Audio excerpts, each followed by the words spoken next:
Frank, anong aasahan natin ng perpetual para dito sa season 99, the rest of season 99 and season 100?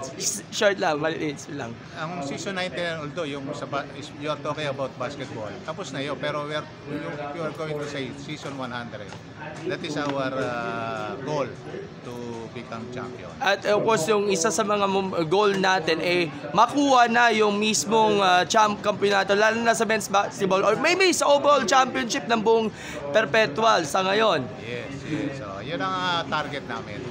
Simple mensahe lang sa mga taga-suporta, sa mga alumnos, and of course sa mga student athletes na rin. Well, actually, yan ang ang goal namin dyan is to that the community, especially the alumni, the perpetual community, malaking tumulong, malaking bagay yung kanilang pagtulong, especially to our sports program. Yung fans, sa mga fans na rin. Sa mga fans, alam ko ang perpetual marami na rin fans.